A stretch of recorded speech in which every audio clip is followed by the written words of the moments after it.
ഇന്നലെ നമ്മളൊരു വീഡിയോ ചെയ്തിരുന്നു. ആ വീഡിയോയിൽ എങ്ങനെ പഠിക്കാം, എങ്ങനെ മനസ്സിലാക്കാം, എത്ര വേഗത്തിൽ പഠിക്കാം എന്നൊക്കെയാണ് നമ്മൾ ചർച്ച ചെയ്തത്.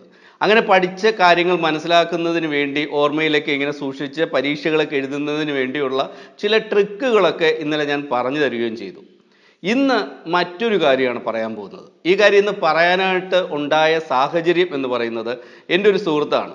പുള്ളി ഇന്നലെ രാത്രി വിളിച്ചിട്ട്, എടാ നിൻ്റെ വീഡിയോ കണ്ടു, കൊള്ളാം, കുട്ടികൾക്കൊക്കെ ഉപയോഗപ്പെടുന്നൊരു സംഭവമാണ്, പഠിക്കാൻ ആഗ്രഹിക്കുന്ന കുട്ടികൾക്ക് ഈ മാർഗങ്ങളൊക്കെ ഉപയോഗിച്ച് പഠിച്ചാൽ ഈ കാര്യങ്ങളൊക്കെ അവരെ ഓർമ്മയിലിരിക്കും എന്ന് പറഞ്ഞു. എന്നിട്ട് ചോദിച്ചു, ഇത് കൂടാതെ നമുക്ക് നീ പറഞ്ഞ സയൻസിനെ കുറിച്ചും എക്കണോമിക്സ്, ചരിത്രം, അങ്ങനെയുള്ള കാര്യങ്ങളൊക്കെ പറഞ്ഞു, പക്ഷെ ഇത് കൂടാതെ നമുക്ക് ലാംഗ്വേജ് പഠിക്കുന്ന പുസ്തകങ്ങളുണ്ട്. ഇപ്പം ഡിഗ്രിക്ക് ആയാലും അല്ലെങ്കിൽ പ്രീ ഡിഗ്രി നമ്മൾ ഏത് ക്ലാസ്സിലായാലും നമുക്ക് ലാംഗ്വേജസ് പഠിക്കണം. മലയാളം, ഇംഗ്ലീഷ്, അങ്ങനെ ഹിന്ദി ഒക്കെ പഠിക്കണം. പക്ഷെ ഇങ്ങനെയുള്ള ലാംഗ്വേജ് പഠിക്കുമ്പോൾ കൂടുതലും ഈ ലാംഗ്വേജസിൽ നമുക്ക് കഥകളും കവിതകളും ഒക്കെയാണ് കൂടുതലായിട്ട് പഠിക്കേണ്ടി വരുന്നത്. പിന്നെ അതിൻ്റെ വ്യാകരണങ്ങളും അർത്ഥവും അങ്ങനെ ക്രിയയും ഒരുപാട് കാര്യങ്ങൾ മനസ്സിലാക്കി വെക്കേണ്ട ആവശ്യമുണ്ട്. ഏറ്റവും കൂടുതൽ മാർക്ക് കിട്ടാവുന്ന സാഹചര്യം എന്ന് പറഞ്ഞാൽ ഇപ്പോൾ നമ്മളൊരു നോവലാണ് പഠിക്കുക അല്ലെങ്കിൽ ഒരു കഥയാണ് പഠിക്കുക എന്ന് വിചാരിക്കുക. ആ കഥയെക്കുറിച്ച്, അതിലെ സാഹചര്യങ്ങളെക്കുറിച്ച്, അല്ലെങ്കിൽ അതിലെ പ്രധാനപ്പെട്ട സംഭവത്തെക്കുറിച്ചോ അതിലെ പ്രധാനപ്പെട്ട വാക്യങ്ങളെക്കുറിച്ചോ ഒക്കെ ചോദ്യങ്ങൾ വരും. അതൊക്കെ വളരെ കൃത്യതയോടെ എഴുതി വെച്ച് കഴിഞ്ഞാൽ നല്ല മാർക്ക് കിട്ടാനും ഒക്കെ സാധ്യതയുണ്ട്. അതൊക്കെ ഓർത്തിരിക്കാൻ എന്താണ് മാർഗം, അതിനെക്കുറിച്ച് കൂടെ നീ ഒന്ന് പറയണം എന്ന് ഇന്നലെ എന്നോട് ആ സുഹൃത്ത് ആവശ്യപ്പെട്ടു. അപ്പോഴാണ് ശരിക്കും അങ്ങനെ ഒരു കാര്യമുണ്ടല്ലോ എന്ന് ഞാനും ആലോചിച്ച് നോക്കിയത്. മുമ്പൊക്കെ എൻ്റെ ഒരു ഏറ്റവും വലിയ പ്രശ്നം എന്ന് പറയുന്നത്, ഞാൻ ധാരാളമായിട്ട് വായിക്കുന്ന ഒരാളാണ്, അതുപോലെ തന്നെ എഴുതുവാനും ഇഷ്ടമുള്ള ഒരാളാണ്. അപ്പോൾ ഒരുപാട് പുസ്തകങ്ങൾ വാങ്ങുകയും വായിക്കുകയും ഒക്കെ ചെയ്യുന്ന ഒരാളാണ്. യാത്ര ചെയ്യുമ്പോഴൊക്കെ എവിടെ പോയാലും, ഞാൻ ജോലിയുടെ ഭാഗമായിട്ട് വിദേശത്ത് പല രാജ്യങ്ങളിലായിട്ട് ജോലി ചെയ്യുന്ന ഒരാളാണ്. ഞാൻ പോകുമ്പോഴൊക്കെ എൻ്റെ കയ്യിൽ പുസ്തകങ്ങളുണ്ടാവും. ഞാൻ അവിടെ താമസിക്കുന്ന സ്ഥലത്തും പുസ്തകങ്ങൾ കൂടെ കൊണ്ടുപോകും. കഴിയുന്ന സമയങ്ങളിലൊക്കെ ഈ പുസ്തകങ്ങളൊക്കെ ഞാൻ വായിക്കുകയും ചെയ്യും. തിരിച്ച് നാട്ടിലേക്ക് മടങ്ങി വരുമ്പോൾ ആ പുസ്തകങ്ങൾ ഇവിടെ കൊണ്ടുവച്ചിട്ട് പുതിയതായിട്ട് വാങ്ങിയ കുറച്ച് പുസ്തകങ്ങൾ അങ്ങോട്ട് കൊണ്ടുപോകും. പക്ഷെ അന്നൊക്കെ എൻ്റെ ഒരു പ്രശ്നം എന്ന് പറയുന്നത്, ഏത് പുസ്തകം വായിച്ചാലും ആ പുസ്തകത്തിൻ്റെ കഥ അല്ലെങ്കിൽ അതിനകത്തെ സാരാംശം എന്നോട് ചോദിച്ചാൽ എനിക്ക് പറയാൻ പറ്റും. പക്ഷെ അതിലെ ഏതെങ്കിലും പ്രധാനപ്പെട്ട വാക്യങ്ങളോ അല്ലെങ്കിൽ പ്രധാനപ്പെട്ട ഒരു കഥാസന്ദർഭമോ ചിലപ്പം ചില കഥാപാത്രങ്ങളുടെ പേരുകളോ ഒക്കെ ചോദിച്ചു കഴിഞ്ഞാൽ ഞാൻ പെട്ടെന്ന് മറന്നുപോകും. ഈ എഴുതിയ പേരും അല്ലെങ്കിൽ ഇത് പ്രിൻ്റ് ചെയ്ത കമ്പനിയുടെ പേരൊക്കെ ചിലപ്പോൾ കൃത്യതയോടെ ഓർത്തിരുന്നാലും ഇതിനകത്തുള്ള കഥാഗതിയും കഥാസന്ദർഭങ്ങളൊക്കെ ചിലപ്പോഴും മറന്നു പോകാനുള്ള സാധ്യതയുണ്ട്. അപ്പോൾ ഞാനും പല പ്രാവശ്യം ആലോചിച്ചിട്ടുണ്ട്, ഇത് എങ്ങനെ ഈ സംഭവങ്ങളൊക്കെ ഒന്ന് ഓർത്തിരിക്കാൻ പറ്റും. കാര്യം എന്തെങ്കിലുമൊക്കെ എഴുതാനിരിക്കുമ്പോൾ അല്ലെങ്കിൽ ഒരു പുസ്തകത്തിൻ്റെ ആസ്വാദനം തന്നെ എഴുതാനിരിക്കുമ്പോൾ പല ആവർത്തി വായിച്ചിട്ടാണ് ആസ്വാദനം എഴുതുന്നതെങ്കിലും പുസ്തകം കൂടെ വെച്ചിരിക്കേണ്ട ആവശ്യകത പലപ്പോഴും ഉണ്ടാകാറുണ്ട്. കാര്യം ആസ്വാദനം എഴുതി വരുന്ന സമയത്ത് പലപ്പോഴും ഇതിൻ്റെ പേജുകളും മറ്റ് പല ഭാഗങ്ങളും ഒക്കെ ഇങ്ങനെ മറിച്ച് നോക്കിയിട്ട് വേണം വിശദമായിട്ട് ഈ ആസ്വാദനം തയ്യാറാക്കാൻ.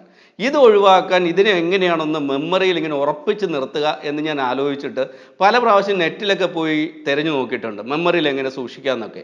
അതിൽ നോക്കുമ്പോൾ പല ആൾക്കാരെ കുറിച്ചൊക്കെ ഞാൻ കണ്ട് ഞെട്ടിപ്പോയിട്ടുണ്ട്. ഫോട്ടോഗ്രാഫി മെമ്മറി ഉള്ള ആൾക്കാരൊക്കെ ഉള്ള നാടാണ് നമ്മുടേത്. കാര്യം ഒരു പ്രാവശ്യം ഒരു കാര്യം കണ്ടു കഴിഞ്ഞാൽ അത് ഫോട്ടോ എടുത്ത് വെച്ചതുപോലെ അവരുടെ മനസ്സിൽ പതിയും. പുസ്തകങ്ങൾ വായിച്ചാൽ പോലും അങ്ങനെ 1000 പേജുള്ള പുസ്തകമാണെങ്കിൽ പോലും ഈ ഫോട്ടോഗ്രാഫി മെമ്മറി പോലെ അതിങ്ങനെ മനസ്സിൽ സൂക്ഷിക്കുന്ന ആൾക്കാരുണ്ട് എന്നൊക്കെയാണ് പറയുന്നത്. കഴിഞ്ഞൊരു ദിവസം നമ്മുടെ സുരാജ് വെഞ്ഞാറമൂട് ഒരു ഇൻ്റർവ്യൂവിൽ പറഞ്ഞൊരു കാര്യം ഇപ്പോഴാണ് ഓർത്തത്.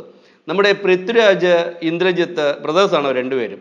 അവരുടെ കയ്യിൽ 8ഉം 10ഉം പേജുള്ള ഡയലോഗുള്ള സ്ക്രിപ്റ്റ് കയ്യിൽ കൊടുത്താലും അവരുടെ ആ സീനിൻ്റെ മുഴുവൻ ഡയലോഗുകളും ഒരൊറ്റ വായനയിൽ തന്നെ അവർ മനസ്സിലാക്കി വയ്ക്കും. കൃത്യമായിട്ട് ഒരു വാക്കോ ഒരു വരിയോ തെറ്റാതെ അവർ അഭിനയിക്കുന്ന കൂട്ടത്തിൽ അത് പ്രസൻറ്റ് ചെയ്യുകയും ചെയ്യും എന്നാണ് പറയുന്നത്. അത്രയും വലിയ മെമ്മറിയാണ് ഈ രണ്ടുപേർക്കും ഉള്ളത് എന്നും പറഞ്ഞു കേട്ടു. അപ്പോഴും ഞാൻ ആലോചിച്ചു, ഇത് ഇവർക്കൊക്കെ എങ്ങനെ ഇത് ഇത്രയും കൃത്യതയോടെ ഒരു ഒറ്റ വായനയിൽ ഇത് സൂക്ഷിച്ച് വെക്കാൻ കഴിയുന്നത് എന്ന് ആ സമയത്ത് ആലോചിച്ചിരുന്നു. പിന്നെ എന്നെപ്പോലെ ഒരു സാധാ ഓർമ്മശക്തിയുള്ള ഒരാൾക്ക്, ഫോട്ടോഗ്രാഫി മെമ്മറിയൊന്നും ഇല്ലാത്ത ആൾക്ക് പരിശീലിച്ച് മാത്രമേ, ഇതിനെ ആവർത്തിച്ച് ഇടപഴകി മാത്രമേ ഇതൊക്കെ ഓർമ്മയിൽ നിർത്താൻ കഴിയുള്ളൂ. അതിന് ഒരു ടെക്നിക്ക് ഉണ്ട്, ഞാൻ പരിശീലിച്ച് വിജയിച്ചൊരു ടെക്നിക്കാണ്. ആ ടെക്നിക്ക് നിങ്ങൾക്ക് പറഞ്ഞുതരാം.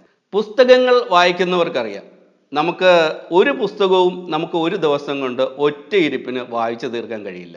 വല്ല ബാലരമയെ പൂമ്പാറ്റയൊക്കെ വായിച്ചിരുന്ന സമയത്തൊക്കെ അത് ഒറ്റ ഇരിപ്പിന് നമുക്ക് ആവശ്യമുള്ളതൊക്കെ നമ്മൾ വായിച്ച് തീർക്കാറുണ്ടായിരുന്നു. ഇപ്പോൾ ഒരു ചെറിയ പുസ്തകമാണെങ്കിൽ പോലും പലപ്പോഴും അത് ഒറ്റയിരിപ്പിന് വായിച്ചു തീർക്കാൻ കഴിയാറില്ല എന്നുള്ളതാണ് വസ്തുത. പല ആവശ്യങ്ങൾക്കായിട്ട് നമുക്ക് അങ്ങോട്ടും ഇങ്ങോട്ടൊക്കെ പോകേണ്ടി വരികയോ എന്തെങ്കിലും ജോലിക്ക് പോകേണ്ടി വരികയോ ഇടയ്ക്ക് എന്തെങ്കിലും ജോലി വരികയോ ഒക്കെ ചെയ്തിട്ട് ഈ വായന ഇടയ്ക്ക് മുറിയുകയും നമ്മൾ ആ പുസ്തകം അടച്ചു വെക്കുകയും ചെയ്യും. ഞാൻ സാധാരണ ചെയ്യുന്നത് ഈ പുസ്തകത്തിൻ്റെ അടയാളം വയ്ക്കുക, എൻ്റെ പേജ് മടക്കി വെച്ചിട്ട് ഈ പുസ്തകം അടച്ചു വെച്ചിട്ട് പോകും. വീണ്ടും ഈ പുസ്തകം അന്ന് തുറന്ന് ആ പേജ് തൊട്ട് വായിക്കുമ്പോഴായിരിക്കും ഫ്രണ്ടിലുള്ള കുറച്ച് എന്തെങ്കിലും കാര്യങ്ങൾ മറന്നുപോയതായിട്ടൊരു ഇത് വരണമെങ്കിൽ ചിലപ്പം തിരിച്ച് 1-2 പേജ് മുന്നിൽ പോയിട്ട് അവിടെ നിന്ന് വീണ്ടും വായന തുടങ്ങും. അങ്ങനെയൊക്കെ ചെയ്യുന്നത്. അപ്പോൾ നമ്മൾ മെമ്മറിയിൽ ഒരു കഥയോ ഒരു നോവലോ ഒരു പുസ്തകം മെമ്മറിയിൽ സൂക്ഷിക്കണമെന്നുണ്ടെങ്കിൽ ചെറിയ ചെറിയ കുറച്ച് നുണുക്ക് വിദ്യകൾ നമ്മൾ ഉപയോഗിച്ചാൽ മതി. ഒന്നാമത് വേണ്ടത് നമുക്ക് കുറച്ച് സ്റ്റിക്കി നോട്ടുകൾ ആദ്യമേ നമ്മുടെ കയ്യിലെടുത്ത് വെക്കുക. ഈ സ്റ്റിക്കി നോട്ട് എടുത്ത് വെച്ച് സൂക്ഷിക്കുന്നതെന്ന് പറഞ്ഞാൽ നമ്മൾ വായിച്ചു പോകുമ്പോൾ ഈ പ്രധാനപ്പെട്ട കഥാസന്ദർഭം എന്ന് തോന്നുന്ന സ്ഥലങ്ങളൊക്കെ നമ്മൾ ഈ സ്റ്റിക്കി നോട്ട് വെച്ച് ഒട്ടിച്ച് അടയാളപ്പെടുത്തി വയ്ക്കുക. രണ്ടാമത്തെ കാര്യം എന്ന് പറയുന്നത് ഒരു ഹൈലൈറ്റർ പെന്ന് എപ്പോഴും നമ്മുടെ കയ്യിൽ സൂക്ഷിക്കുക. അത് നമ്മൾ ശ്രദ്ധിക്കേണ്ട കാര്യം, ആരിൽ നിന്നെങ്കിലും കടം വാങ്ങിയോ അല്ലെങ്കിൽ വായിക്കാനായിട്ട് വാങ്ങിയ പുസ്തകമാണെങ്കിലോ ലൈബ്രറിയിലെ പുസ്തകമാണെങ്കിൽ ഈ ഹൈലൈറ്റർ പ്രയോഗം നടത്തരുത്. സ്വന്തം പുസ്തകമാണെങ്കിൽ മാത്രമേ ഈ ഹൈലൈറ്റർ പ്രയോഗം നിങ്ങൾ നടത്താവൂ. ഹൈലൈറ്റർ എന്തിനാണ് ഉപയോഗിക്കുന്നത് വെച്ചാൽ ചില പുസ്തകങ്ങൾ വായിക്കുമ്പോൾ വളരെ മനോഹരമായിട്ടുള്ള ഡയലോഗുകൾ, വാക്യങ്ങൾ, സെൻറ്റൻസുകളൊക്കെ നമുക്ക് കിട്ടും.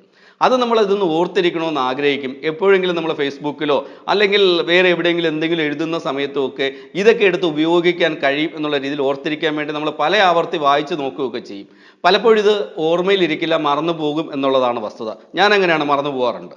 അങ്ങനെയുള്ളൊരു ആളായതുകൊണ്ട് ഞാൻ ചെയ്യുന്നതെന്ന് വെച്ച് കഴിഞ്ഞാൽ ഹൈലൈറ്റർ വെച്ചിട്ട് ഇത്തരത്തിലുള്ള ആ വാചകങ്ങളോ ആ സ്റ്റേറ്റ്മെൻറ്റുകളോ ആ സന്ദർഭങ്ങളൊക്കെ ഹൈലൈറ്റർ വെച്ചിട്ട് ഞാനിങ്ങനെ മാർക്ക് ചെയ്ത് വയ്ക്കും. എത്ര പേജിൽ ഇങ്ങനെയുള്ള ഇഷ്ടമുള്ള സംഭവങ്ങൾ വരികയാണ്, നമ്മളെ ഭ്രമിപ്പിക്കുന്ന അല്ലെങ്കിൽ എന്തോ ഒരു അട്രാക്ഷൻ തോന്നിക്കുന്ന സാധനം, വരികൾ, വാക്യങ്ങളൊക്കെ ഉണ്ടെങ്കിൽ അത് മുഴുവൻ ഇങ്ങനെ ഹൈലൈറ്റർ വെച്ചിട്ട് അടയാളപ്പെടുത്തി പോകും. ഇത് കഴിഞ്ഞിട്ട് ഈ പുസ്തകം ഒരാവർത്തി വായിച്ച് കഴിഞ്ഞതിന് ശേഷം ഞാൻ ഒരു ചെറിയ നോട്ട് പാഡ് വെച്ചിട്ടുണ്ട്. ഈ നോട്ട് പാഡിൽ ഞാൻ ഈ ഹൈലൈറ്റ് ചെയ്ത് വെച്ച സംഭവങ്ങളൊക്കെ എഴുതിയിടും. ആ പ്രധാനപ്പെട്ട ആ സംഭവങ്ങൾ ഞാനിങ്ങനെ എഴുതിയിടും. അത് കഴിഞ്ഞിട്ട് ഈ സ്റ്റിക്കി നോട്ട് ഒട്ടിച്ച് വെച്ചിരിക്കുന്ന പേജുകൾ വീണ്ടും വായിച്ചിട്ട് ആ പേജുകളിൽ എനിക്ക് എന്തുകൊണ്ടാണ് ഞാൻ സ്റ്റിക്കി നോട്ട് ഒട്ടിച്ചത് ആ കാരണം മനസ്സിലാക്കി ആ കാരണത്തിനെ വീണ്ടും വായിച്ചുറപ്പിച്ച് അതിനെ ഞാനൊരു നോട്ടായിട്ടെടുക്കും. ഈ നോട്ടുകൾ ഇങ്ങനെ എഴുതി കുറേ ഭാഗങ്ങളുണ്ടാവും. ഇത് എഴുതി സൂക്ഷിച്ചതിന് ശേഷം ഞാൻ ഈ ബുക്കിൻ്റെ തുടക്കം മുതൽ ഒടുക്കം വരെയുള്ള അതിൻ്റെ ആ ഒരു ലേഔട്ട് അനുസരിച്ച് ഈ നോട്ടുകൾ മുഴുവൻ അലൈൻ ചെയ്ത് വെച്ചിട്ട് പിന്നെ ഞാൻ ഈ നോട്ടുകൾ ഇരുന്ന് വായിക്കും. ഈ നോട്ടുകൾ വായിക്കുമ്പോൾ പൂർണ്ണമായിട്ട് എനിക്ക് ഈ പുസ്തകത്തിലെ ഓരോ ഭാഗങ്ങളും ഇങ്ങനെ ഓർമ്മ വന്ന് പോകും. എവിടെയെങ്കിലും ഓർമ്മ വന്ന് ഒരു നൊസ്റ്റാൾജിക് ഫീൽ അല്ലെങ്കിൽ ആ വായനയുടെ ഒരു സുഖം ഫീൽ ചെയ്യണമെങ്കിൽ അപ്പോൾ തന്നെ ആ പുസ്തകം തുറന്ന് ആ പേജ് തുറന്നിട്ട് അവിടെ എന്തെങ്കിലും ഹൈലൈറ്റ് ചെയ്ത് വെച്ചിട്ടുണ്ടെങ്കിൽ അത് ഒരു ആവർത്തി കൂടി വായിച്ച് ഇങ്ങനെ ആസ്വദിക്കും. ഇതിങ്ങനെ ഒരു 2-3 ആവർത്തി ചെയ്ത് കഴിയുമ്പോൾ നമുക്ക് ഈ പുസ്തകത്തിന് അകത്തുള്ള സംഭവങ്ങൾ ഏറെക്കുറെ കാര്യങ്ങൾ നമ്മുടെ മനസ്സിൻ്റെ ഒരു ഭാഗത്ത് ഉറക്കുക തന്നെ ചെയ്യും. മനസ്സിവിടല്ലോ കേട്ടോ, നമ്മുടെ തലച്ചോറിനകത്ത് ഉറക്കുക തന്നെ ചെയ്യും. ഈ സാധനം ആ ഭാഗത്ത് സ്റ്റോർഡായി കിടക്കും. ഏതെങ്കിലും ഒരു സമയത്ത് നമുക്ക് ഇതിൽ നിന്ന് എന്തെങ്കിലും കാര്യം ഓർത്തെടുക്കേണ്ടി വരുമ്പോൾ നമുക്ക് 3-4 ലെയറായിട്ട് ഇതിൻ്റെ മെമ്മറി കിടപ്പുണ്ടാവും. ഒന്ന്, നമ്മൾ ഈ സ്റ്റിക്കി നോട്ട് ഒട്ടിച്ചു വെച്ച സംഭവം നമുക്ക് ഓർമ്മയുണ്ടാവും. എന്തിനായിരിക്കും ഇത് ഒട്ടിച്ചതെന്ന് പെട്ടെന്നൊരു ആലോചന വരും. അതോടൊപ്പം തന്നെ ആ ഭാഗത്ത് എവിടെയെങ്കിലും നമ്മൾ ഹൈലൈറ്റ് ചെയ്തിട്ടുള്ള കാര്യം, എന്തെങ്കിലും വളരെ ഇഷ്ടപ്പെട്ട അല്ലെങ്കിൽ വളരെ ആസ്വാദനം തോന്നിയ ഒരു ഭയങ്കരമായിട്ട് നമ്മളെ ആകർഷിച്ച എന്തെങ്കിലും സാധനം നമ്മൾ ഹൈലൈറ്റ് ചെയ്തിട്ടുണ്ടാവും. അത് എന്താണെന്ന് ഇങ്ങനെ നമ്മൾ ഓർക്കാൻ ശ്രമിക്കും. അതിങ്ങനെ ഓർമ്മയിലേക്ക് വരും. ഇതിനെക്കുറിച്ച് നമ്മൾ എഴുതിയിട്ടുള്ള നമ്മുടെ നോട്ട് നമുക്ക് ഓർമ്മയിൽ വരും. അപ്പോൾ നമുക്ക് വ്യക്തതയോടുകൂടി ഈ ഭാഗം നമുക്ക് ഓർത്തെടുത്ത് അത് പറയുവാനോ എഴുതുവാനോ കഴിയും. ഇത് ഞാനൊരു പുസ്തകം മുഴുവനായിട്ട് ഓർത്തു വയ്ക്കാനുള്ള, അതിൽ നിന്നുള്ള കാര്യങ്ങൾ മനസ്സിൽ തന്നെ സൂക്ഷിക്കുവാനുള്ള മാർഗമാണ് പറഞ്ഞത്. പഠിക്കുന്ന കുട്ടികൾക്ക് ലാംഗ്വേജ് പഠിക്കുമ്പോൾ അത് ഹിന്ദി ആയാലും മലയാളമായാലും ഇംഗ്ലീഷ് ആയാലും അതിൽ കഥകളോ കവിതകളോ നോവലുകളോ ഒക്കെ പഠിക്കേണ്ടി വരുന്ന സാഹചര്യത്തിൽ പലപ്പോഴും പലരും കാണാപ്പാഠം പഠിച്ച് എഴുതി രക്ഷപ്പെടുകയാണ് ചെയ്യുന്നത്. അത് ഒഴിവാക്കാൻ വേണ്ടി, ഇത് കൃത്യതയോടെ മനസ്സിൽ നിർത്താൻ വേണ്ടി നിങ്ങൾ ഈ സംഭവം കവിതയായാലും കഥയായാലും നോവലായാലും പഠിക്കുന്ന കൂട്ടത്തിൽ, അത് വായിക്കുന്ന കൂട്ടത്തിൽ ഇതൊന്ന് പരിശീലിച്ച് നോക്കിയാൽ മതി. പ്രധാനപ്പെട്ട സംഭവങ്ങൾ ഹൈലൈറ്റർ വെച്ചോ അല്ലെങ്കിൽ പെൻസിൽ കൊണ്ടോ അടയാളപ്പെടുത്തി വെക്കുക, അണ്ടർലൈൻ ചെയ്ത് വെക്കുക. പിന്നെ ഈ പേജുകൾക്കിടയിൽ ഇഷ്ടപ്പെട്ട ഭാഗങ്ങൾ വരികയാണെങ്കിൽ അവിടെ ഒരു പേപ്പർ കൊണ്ട് നമ്മളൊരു അടയാളം വെക്കുകയോ അതിൻ്റെ ഒരു പുസ്തകത്തിൻ്റെ പേജ് തന്നെ മടക്കി വെക്കുകയോ ചെയ്യുക. ഇത് കഴിഞ്ഞിട്ട് ഈ ഭാഗങ്ങൾ ഒന്നും കൂടെ തുറന്നു നോക്കിയിട്ട് ആ ഭാഗങ്ങളെക്കുറിച്ച് ചെറിയ നോട്ടുകൾ ഉണ്ടാക്കുക. ഇത് കഴിഞ്ഞ് ഈ കഥയോ കവിതയോ നോവലോ എന്തായാലും ഒരാവർത്തി കൂടി വായിച്ചതിന് ശേഷം നിങ്ങൾ ഹൈലൈറ്റ് ചെയ്തതും നിങ്ങൾ പേജ് സെലക്ട് ചെയ്തതുമായിട്ടുള്ള ഭാഗങ്ങൾ ഒന്നും കൂടെ വായിച്ചു നോക്കുകയും നിങ്ങൾ എഴുതിയെടുത്ത നോട്ട് ഒരാവർത്തിയോ രണ്ടാവർത്തിയോ കൂടി വായിക്കുകയും ചെയ്യുക. അത് കഴിഞ്ഞിട്ട് ഓർഡറിൽ ഈ കഥയായാലും കവിതയായാലും നോവലായാലും ഒന്നുകൂടി മനസ്സിലൂടെ ഇങ്ങനെ സഞ്ചരിപ്പിക്കുക. തീർച്ചയായിട്ടും പല ലെയറുകളിലായിട്ട് ഈ 3-4 എക്സസൈസുകൾ നിങ്ങളുടെ തലച്ചോറിനകത്ത് സ്റ്റോർ ആവും.